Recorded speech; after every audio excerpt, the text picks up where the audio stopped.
ഇനി നമുക്ക് ഇതിൻ്റെ പ്രധാനപ്പെട്ട കാരണങ്ങളിലേക്ക് പോവാം. ഇപ്പം നിങ്ങൾക്ക് ഇങ്ങനെ ബ്ലീഡിങ്ങിൽ വരുന്ന ഇറഗുലാരിറ്റീസ്, മെൻസസ് റെഗുലർ അല്ല, സ്പോട്ടിങ് ആണ്, കൃത്യമായിട്ട് വരുന്നില്ല എന്നുണ്ടെങ്കിലൊക്കെ ആദ്യം നിങ്ങൾ സംശയിക്കേണ്ട രോഗം എന്ന് പറയുന്നത് ഏതാണ്? PCOD. നല്ല പേരല്ലേ? എന്താ നിന്റെ പേര്? ടെൻഷനോ? റിൻഷ. ഓക്കെ. അല്ല, കേൾക്കാഞ്ഞിട്ട് ആദ്യമായിട്ട്, ഫസ്റ്റ് കേട്ടില്ല. ഓക്കെ. എന്താ PCOD എന്ന് പറഞ്ഞാൽ? Polycystic ovarian disease. കറക്റ്റ്. വലിയ പേരാ, കിതാബിലൊന്നും കൊള്ളാത്ത രീതിയിൽ പോളിസിസ്റ്റിക് ഒവേറിയൻ ഡിസീസ് പറയുമ്പോൾ ഒരു പഞ്ചക്കല്ലേ. അപ്പോൾ ഈ നാളെ മുതൽ അസുഖം ആർക്കെങ്കിലും ഉണ്ടോ PCOD? ഇല്ലവരുണ്ടാവും. 10 പേരുണ്ടെങ്കിൽ, അതെ അവിടെ കൈപോക്കി, 10 പേരുണ്ടെങ്കിൽ അതിൽ ഏകദേശം ഒരു 6 പേർക്ക് ഇന്നത്തെ കാലത്തിലുണ്ട്. അപ്പം എന്താ അസുഖം എന്ന് ചോദിച്ചാൽ എന്താ പറയണ്ടേ? പവറായിട്ട് പറയണം, പോളിസിസ്റ്റിക് ഒവേറിയൻ ഡിസീസ്. കാര്യമായിട്ട് അങ്ങനൊക്കെ പറയാം, പവറല്ലേ. ഇത് എന്തുകൊണ്ടാണ് വരുന്നത്? പറടാ, എന്തുകൊണ്ടാണ് വരുന്നത്? നമ്മളെ ഭക്ഷണ രീതി മാറി, ജങ്ക് ഫുഡ്സ് കൂടുതലായി, ചോക്ലേറ്റ്സ് കൂടുതലായി, അങ്ങനെ നമ്മുടെ ഈ അടിവയറ്റിൻ്റെ രീതിയിൽ കൊഴുപ്പ് കെട്ടാൻ തുടങ്ങി. മെലിഞ്ഞിട്ടില്ല കുട്ടികളിൽ. ഇപ്പം നിങ്ങളുടെ പോലെ വല്ല തടിയോ പ്രായമൊന്നും ആവാത്ത മെലിഞ്ഞിട്ടില്ല കുട്ടികളിലും നമ്മൾ എന്ത് ചെയ്യുന്നുണ്ട്?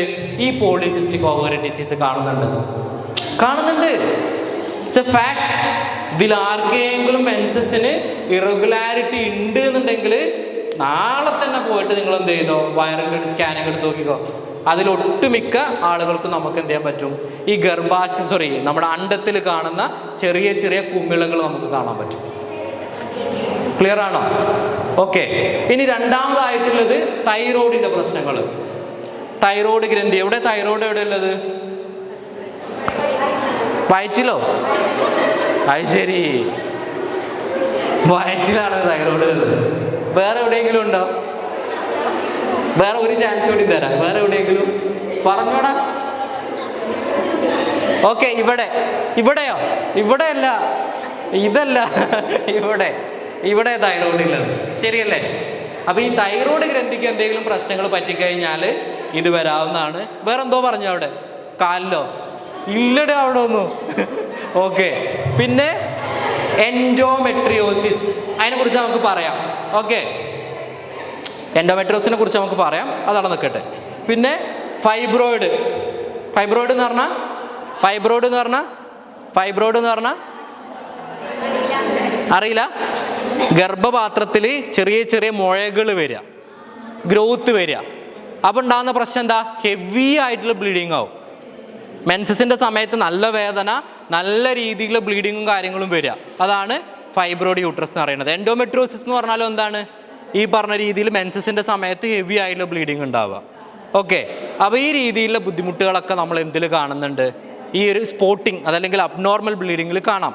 അപ്പോൾ നിങ്ങളുടെ മെൻസസ് കറക്റ്റ് അല്ല എങ്കിൽ നിങ്ങൾ നിർബന്ധമായിട്ട് ശ്രദ്ധിക്കണം. ഇതൊരു ചെറിയ വിഷയമൊന്നുമല്ല.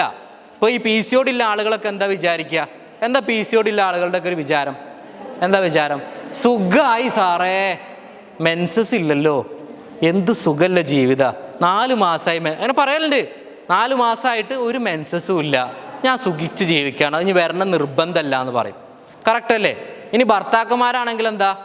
ഒരു പ്രൊട്ടക്ഷനും വേണ്ട, അതില്ലാതെ നമുക്ക് മുന്നോട്ട് പോവാം, ഇങ്ങനെയൊക്കെയാണ് പറയണത്. പക്ഷെ നിങ്ങൾ മനസ്സിലാക്കിക്കോ, നാളെ നിങ്ങൾക്ക് പ്രഗ്നൻ്റ് ആവണമെന്നുണ്ടെന്നുണ്ടെങ്കിൽ ഈ PCOD നേരത്തെ കണ്ടെത്തി ട്രീറ്റ് ചെയ്തിട്ടില്ല എന്നുണ്ടെങ്കിൽ അത് നിങ്ങളെ ബാധിച്ചിരിക്കും.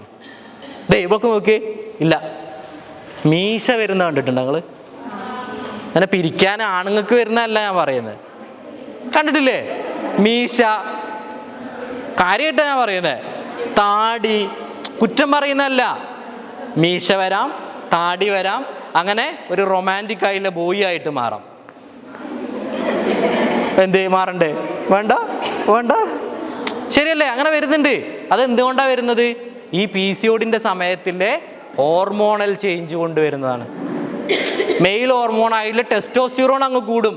ഏത് ഹോർമോണാണ് കൂടുന്നത്? മെയിൽ ഹോർമോൺ, പുരുഷന്മാരെ ഹോർമോണാണ് കൂടുന്നത്. വേണ്ടേ? അവിടെ എന്തോ പ്രശ്നമുണ്ട് കേട്ടോ. നിനക്കുണ്ടോ മീശ അതോ താടി? ഏതല്ലത്? ഭയങ്കര ചിരിയാവർ. ഏതാ? രണ്ടും ഉണ്ട്. So danger. Welcome to our gang, boys gang മാ. ഓക്കെ. അപ്പോൾ അത് നിങ്ങൾ ഞാൻ അങ്ങനെ ഒരു തമാശയിൽ പറഞ്ഞു എന്നുള്ളൂ, പക്ഷെ അത് ഡേഞ്ചറാണ്. അത് വരുന്നുണ്ട് എന്നുണ്ടെങ്കിൽ ശ്രദ്ധിക്കണം. അതിൻ്റെ അർത്ഥം ഈ പറഞ്ഞിട്ടുള്ള ഹിർസ്യൂട്ടിസ് എന്ന് പറയാൻ അവസ്ഥ നമ്മൾ അത് PCOD ബന്ധപ്പെട്ട് നമ്മൾ കാണാറുണ്ട്. അപ്പോൾ ഇങ്ങനെ നിങ്ങൾക്കില്ലേ രോഗങ്ങൾ കൊണ്ടാണ് എന്ത് സംഭവിക്കുന്നത്, ഈ പറഞ്ഞിട്ടുള്ള മെൻസസിലേക്ക് ക്രമക്കേടുകൾ കാണണമെന്നുള്ളത് നിങ്ങൾ കൃത്യമായിട്ട് ഓർത്തോളൂ കേട്ടോ. അത് ക്ലിയർ ആയോ? ഇതാണ് ക്രമം തെറ്റിയിട്ടുള്ള ആർത്തവത്തിനെ കുറിച്ചിട്ട് പറയാനുള്ളത്. ഓക്കെ, ഇങ്ങനെ ക്രമം തെറ്റിയിട്ടുള്ള ഒരു ആർത്തവം നിങ്ങൾക്ക് വരികയാണെന്നുണ്ടെങ്കിൽ ഞാൻ നേരത്തെ പറഞ്ഞ രീതിയിലെ എക്സസൈസിൻ്റെ കാര്യങ്ങൾ കൃത്യമായിട്ട് ചെയ്യുക, ഭക്ഷണ രീതിയിലെ മാറ്റങ്ങൾ കൃത്യമായിട്ട് വരിക, നിർബന്ധമായിട്ടും പോയിട്ട് ലാബ് ടെസ്റ്റും അതുപോലെ തന്നെ വയറിൻ്റെ സ്കാനിങ്ങും ലാപ്രോസ്കോപ്പി പോലുള്ള ടെസ്റ്റുകൾ ചെയ്ത് നിങ്ങളുടെ അസുഖം എന്താണെന്നുള്ളത് കണ്ടെത്തി അത് നേരത്തെ തന്നെ ചികിത്സിച്ച് മാറ്റുക എന്ന് പറയുന്നത് നിങ്ങളുടെ ഓരോരുത്തരും ഒരു കടമയായിട്ട് മാറ്റണം. അതല്ലാതെ മെൻസസ് ഇല്ലാത്തതുകൊണ്ട് സന്തോഷിക്കാം, സുഖമാണ് അങ്ങനെ വിചാരിച്ചു നിന്ന് കഴിഞ്ഞാൽ അത് പല പ്രശ്നത്തിലേക്കും പോയിട്ട് നിങ്ങൾ എന്ത് ചെയ്യും, വളരെ ബാഡായിട്ട് അത് അഫക്റ്റ് ചെയ്യും. ഓക്കെ.